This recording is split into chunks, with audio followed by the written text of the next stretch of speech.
Have you ever wondered why some men can look directly into your soul and hold your vulnerability without trembling, while others flinch at the mere suggestion of intimacy? Some women spend years deciphering mixed signals, misreading silence as mystery and chaos as passion. But beneath it all, what they're truly searching for is something ancient, the presence of a man who is whole within himself, not perfect, not polished, but integrated. And that is far rarer than charm, than words, than even attraction. Because most men, like most people, are fractured. They wear the armor of ambition, the mask of detachment, the cloak of control. But inside, the boy is still crying for his mother, for validation, for a sense of self that wasn't shattered by conditional love. And until he meets that boy within and becomes the father he never had, he cannot love you. Not deeply, not sustainably. Carl Jung once said, "The most terrifying thing is to accept oneself completely." And that's where the journey of emotional readiness begins. Not in how he treats you on the first date, not in how quickly he texts back, not in how many promises he makes, but in how much of his shadow he has faced. Because the man who has looked into the abyss of his own being does not fear the depth of yours. He will not be intimidated by your strength, nor disturbed by your emotions. He will not try to fix your tears or flee from your silence. He will recognize them because he has sat beside his own in the dead of night. He knows the scent of grief, the ache of longing, the rage of a wounded inner child, and he no longer runs from it. You see, a man who is emotionally ready doesn't come to complete you. He comes because he is already whole. He doesn't seek you to soothe his chaos or escape his loneliness. He seeks you because he has made peace with both. He is not at war with the feminine. He does not confuse dominance with power. And when he reaches for your hand, it's not to pull you into his world, but to walk beside you, as an equal, as a witness, as a man who has finally laid down his sword. But how do you recognize this presence early? Not by what he says, but by what he withstands. Watch how he responds to discomfort, to delay, to contradiction, to your no. The emotionally ready man will not flinch at boundaries. He will respect them, perhaps even admire them, because he has boundaries of his own, not as walls, but as sacred edges of self-respect forged in the fire of his own. Unraveling. Some women mistake stillness for boredom. They misread his calm as disinterest. But the man who is truly ready does not need to perform. His presence is quiet, not because there is nothing behind it, but because he has already battled the storm within. He does not chase chaos to feel alive.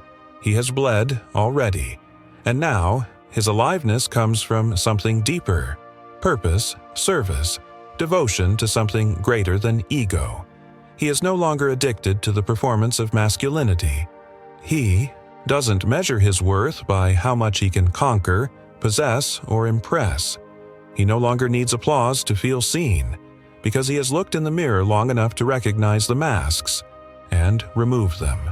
And that man, though perhaps less loud, is 10 times more dangerous to your defenses, because his silence is clean, his gaze is clear, his heart is not afraid to open slowly, and stay open.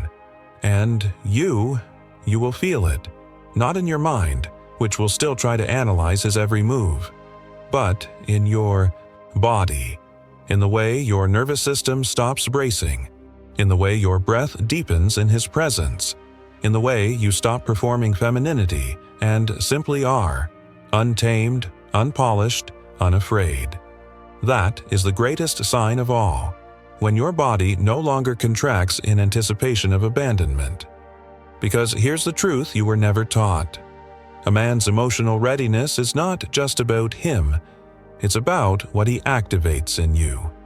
If you find yourself shrinking, doubting, waiting, hoping, twisting yourself into softness so he doesn't disappear, he is not ready, no matter what he says, no matter how much you want him to be.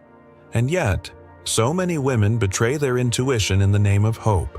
They confuse potential with presence. They fall in love with the idea of who he could be. If only he healed. If only he grew. But remember, it is not your job to raise a man from the rubble of his unprocessed pain. That is his sacred task. And the man who has done it, oh, you'll know. He won't ask you to carry his wounds.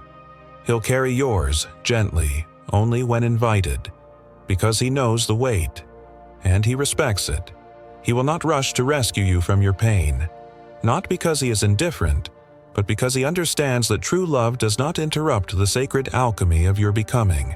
He does not fear your anger, your sadness, your fire. He does not reduce your depth to drama or your power to threat. He knows that the feminine tests not out of malice, but out of instinct, because she is always searching for truth. And he does not flinch when tested. He grounds himself, listens deeper, and meets you where you truly are, not where it is convenient for him. You see, most men are taught to dominate, not to dwell, to react, not to receive.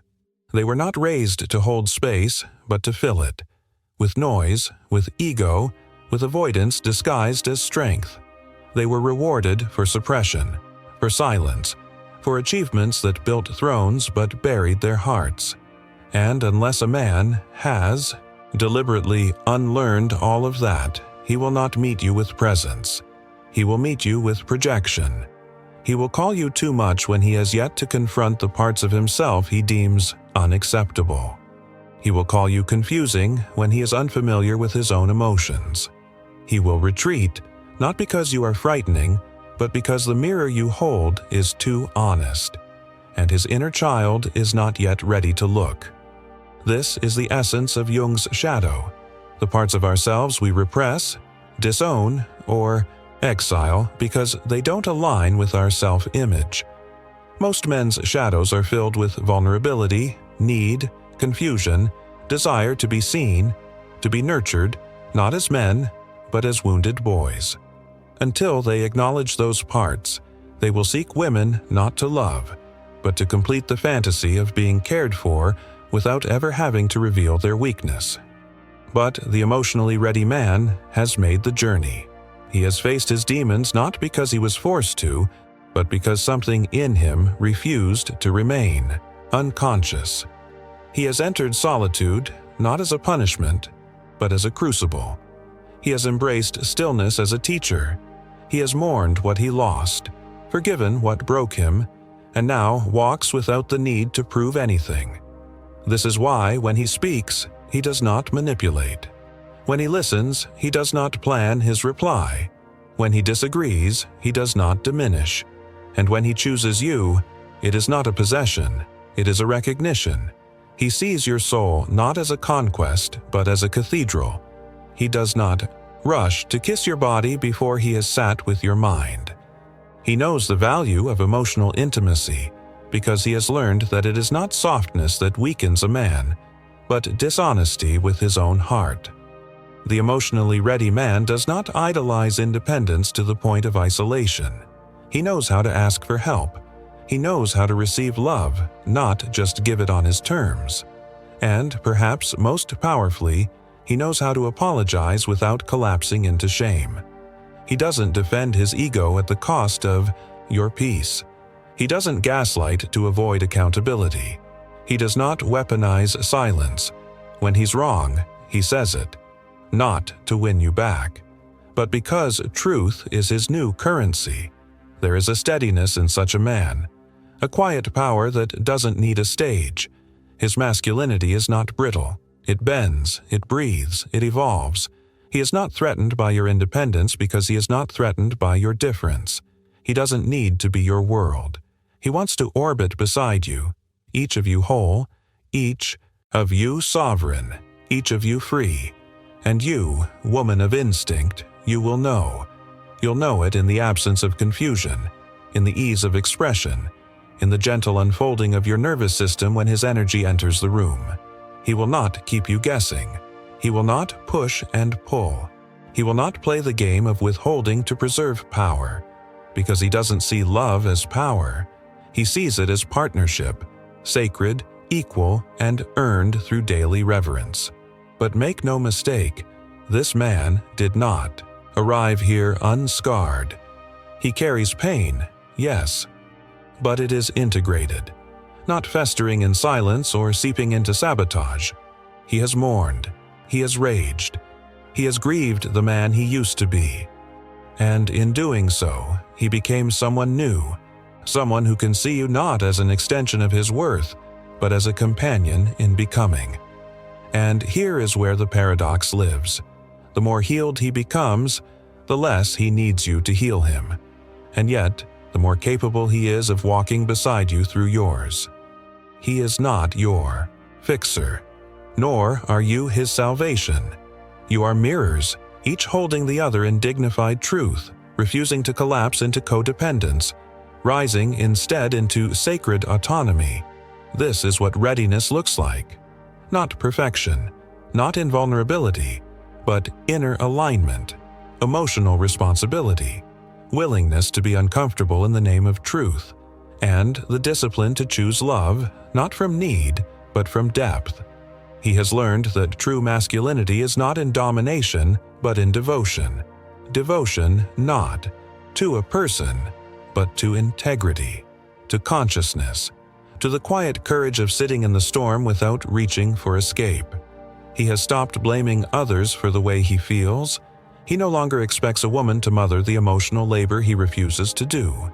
Instead, he brings clarity, not because he always knows what he wants, but because he is not afraid to admit when he doesn't.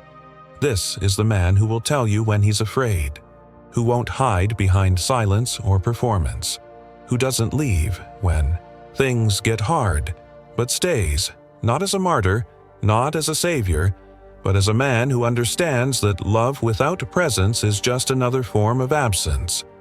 Too many women have loved in a vacuum, waiting for a man to wake up, hoping that if they love enough, give enough, prove enough, he will see them. But emotional readiness cannot be summoned from the outside. It must emerge from within, like a seed cracking through the soil after seasons of darkness. No woman, no matter how luminous, can force a man to grow if his soul is not yet thirsty. And this is where you must be careful, because some men will speak the language of healing, but live in the architecture of avoidance. They will talk of presence, of depth, of shadow work, but only in theory. Watch for the man whose words are sharp but whose actions are soft. The man who apologizes with transformation, not just regret. The man who does not just say he understands his wounds, but bleeds less on those he loves. This is not about finding someone flawless. The emotionally ready man still falters, still questions, still gets triggered, but he returns. He takes responsibility. He doesn't collapse under the weight of being seen. He doesn't run when the mirror you hold gets too reflective. He comes back, not with excuses, but with awareness. And, perhaps most strikingly, he lets himself be loved. You'd be surprised how many men crave love but cannot receive it. How many shut down when confronted with softness. How many crave the sanctuary of the feminine, yet push it away the moment it arrives. But the man who has done the work, he opens, slowly, honestly, awkwardly sometimes, but he opens. He allows love to land, not just in his body but in his psyche. He stops measuring worth through doing and begins to feel it through being. And with that comes a sacred kind of intimacy. Not the fireworks of infatuation, not the adrenaline rush of the chase, but the steady burn of emotional safety. The knowing that you can fall apart and be met with patience, that you can speak your need without being shamed, that you can be both soft and strong and not be punished for either. When a man is emotionally ready, he makes you feel less like you're auditioning for love and more like you're returning home. Not because he fills every gap, but because his presence gives you space to fill them yourself. And here's the secret. His readiness unlocks yours. You stop second-guessing your intuition. You stop negotiating your Boundaries. You stop betraying yourself for a taste of connection, because suddenly you are met, not with control, not with manipulation, not with breadcrumb affection, but with consistency. And consistency, for a woman who has survived emotional starvation, is the most erotic thing in the world. The man who is emotionally ready is not interested in control. He is interested in communion, not possession, but partnership. He doesn't ask you to shrink, to dim, to delay your dreams. He sees your light and does not compete. He complements. He is not afraid of your ambition because he has forged his own. He is not threatened by your power because he has reclaimed his. He doesn't play games because he's done playing games with himself. You will not have to remind him of your value because he has learned to recognize value beyond surface. He knows what real costs, he knows what real takes, and when he sees you, not your beauty, not your body, but your essence, you'll feel it in your bones. And yet, it is not always easy to trust this kind of love. Because when you've been conditioned to survive on crumbs, the full feast feels dangerous. When you've learned to earn love through suffering, being loved for simply existing feels foreign. But here, in this space, you are invited to unravel, to soften, to become, not for him, but because you are finally safe enough to stop performing. Safety does not mean a lack of challenge. It means challenge without fear of annihilation. It means you can disagree without losing the relationship. You can express without being punished. You can be whole, not just the parts of you that are easy to love. This is the man who allows that, because he has become that within himself. He does not fear depth because he has already walked through his own underworld. He has faced the dark corridors of his psyche and learned that the monsters lurking there were not meant to destroy him, but to teach him. This is why he can stand beside you when your shadows rise. He will not tell you to calm down when your emotions overflow. He will not retreat when you feel messy, raw, or unfiltered. Instead, he will offer the quiet strength of presence, the kind that does not demand you change to be loved, but holds you until you remember your own wholeness. The man who is emotionally ready doesn't idolize your perfection, nor does he fear your flaws. He sees them as part of the tapestry of your humanity. Jung spoke of the anima and animus, the inner, feminine and masculine energies we all carry. A man who is unready often battles with his inner feminine, rejecting the softness, intuition, and vulnerability within himself. But the man who is truly awake has reconciled this dance. He does not mock or fear what he has learned to embrace inside. This allows him to honor those same qualities in you, without belittling them.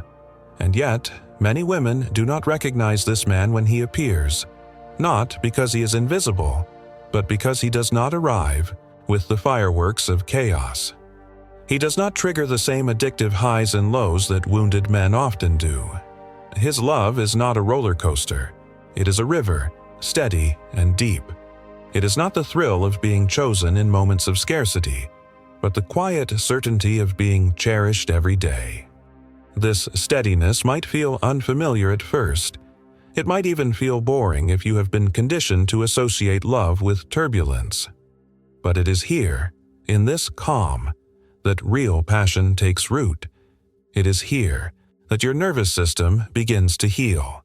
Because true desire does not need drama to stay alive, it needs safety. The emotionally ready man creates a container for this safety, not by promising perfection, but by being present, accountable, and grounded. He does not see your emotions as weapons. He sees them as signals. He does not confuse your independence for rejection, nor your silence for disinterest. He knows that connection is a living thing that must be nurtured, not controlled. And while he will never beg for love, he will show up for it. He will tend to it with the quiet diligence of someone who has learned that real intimacy is not found in grand gestures, but in the accumulation of small, consistent truths. Perhaps the most telling sign of his readiness is his ability to let you be. He does not try to sculpt you into his ideal. He does not withhold approval to bend you into shape. He does not punish your freedom. Instead, he stands in awe of it. He celebrates your wildness, your ambition, your voice. Because a man who is truly whole does not feel diminished by a powerful woman.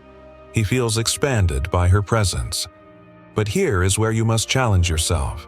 Can you receive this kind of love without sabotaging it? Can you stand still in the face of genuine care and not reach for the old wounds that tell you it's too good to be true? Because a man who is emotionally ready will not compete with your self-doubt. He will not chase you while you run from your own worth. He will meet you, yes, but he will not abandon himself to carry you through battles that are yours alone to fight. This is why the greatest preparation for recognizing such a man is to become emotionally ready yourself, to do your own shadow work, to sit with your pain, your projections, your fears of abandonment, and ask, what part of me still believes I am unworthy of steady love? Because only when you stop confusing chaos for passion will you be able to see the difference. And when you do, everything changes. You will no longer be seduced by hot and cold affection. You will not tolerate the breadcrumbs of attention disguised as love. You will not entertain men who feed off your uncertainty, who thrive on your lack of boundaries. You will feel the subtle but undeniable difference between a man who wants to own you and a man who wants to walk beside you. The emotionally ready man does not make you question your place in his life. He does not force you to read between lines or decipher hidden meanings. He is clear, not because he never wavers, but because his integrity will not allow him to keep you in confusion. His communication is not perfect, but it is honest. He doesn't vanish when things get complicated. He doesn't punish you with silence. He doesn't weaponize affection to maintain control. He chooses to show up, even when it's uncomfortable. And perhaps the most beautiful truth of all is this: he is not afraid of love itself. He is not afraid of being seen, of being known, of being vulnerable, because he knows that vulnerability is not weakness. It is the rawest form of strength. It is the bridge between souls. And a man who has walked through the wilderness of his own heart will not fear crossing that bridge with you. He does not need to test your love by breaking it. He does not provoke you just to see if you'll stay. He doesn't create distance as a form of control or intimacy as a form of reward. Those are the tactics of a man still governed by his wounds, a man ruled by his unhealed mother complex, a man trapped in boyhood, trying to survive love instead of receiving it. But the emotionally ready man has stepped beyond survival. He no longer seeks love to prove his worth or to fill the holes left by neglect. He no longer performs for affection. Instead, he embodies it. His actions are his love language. His consistency, his attention, his willingness to hear the words between your words. These are the markers of his maturity. And when conflict arises, as it inevitably will, he does not crumble, attack, or disappear. He leans in, not to win, not to dominate, but to understand, because he knows that true connection is not built in harmony, it is forged in repair. He does not fear rupture because he has learned the sacred skill of reconnection, and that, more than any romantic gesture, is what sustains love over time. He does not need to be right more than he needs to be kind. He will not fight you to maintain his identity. He will not turn cold to protect his ego. He is willing to evolve, to be changed, to be shaped by the intimacy you build together, but only because he is not afraid of dissolving. He knows that who he truly is cannot be destroyed by love. It can only be revealed more deeply. And in the rare moments when he does fall short, when the pressure rises and old patterns resurface, he doesn't vanish into pride. He does the hardest thing a man can do. He admits it. He softens. He reaches back, not with grand apologies, but with humble truth. He does not disappear and then return with empty promises. He returns with presence, with changed behavior, with proof that your pain mattered enough to spark introspection. This is not just emotional readiness, it is emotional responsibility, a rare, sacred quality in a man, the kind of responsibility that says, I won't make you pay for what I refuse to heal. I won't punish you for seeing me. I won't leave you holding both our pain. You see, readiness is not about perfection. It's about accountability. And accountability is the birthmark of the mature masculine. Not control, not stoicism devoid of feeling, not bravado, but the quiet, unshakable strength of a man who owns his story.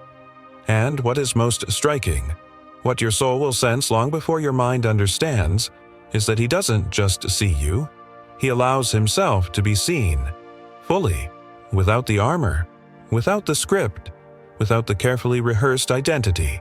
He lets you see his humanity, and, in doing so, he invites yours out of hiding. This is when love becomes something deeper than desire. It becomes a portal, because in the gaze of a man who has done his inner work, you no longer have to fracture yourself to be loved. You no longer have to censor your passion, tame your intuition, or dilute your essence. You are met in your totality. Not only the radiant parts, but the sacred rage, the grief, the longing, the chaos. He can hold them. He can honor them, because he has made peace with his own. And that peace is not passive. It is not apathy. It is earned serenity, the kind that comes from wrestling the inner beasts and choosing love anyway. He does not wake up ready every day. He chooses it again and again. That is the difference. He does not let emotion dictate his integrity. He lets integrity guide his emotion. He doesn't use trauma as an excuse. He doesn't demand you tiptoe around his triggers. He communicates them. He works through them. He wants to grow, not just be comforted.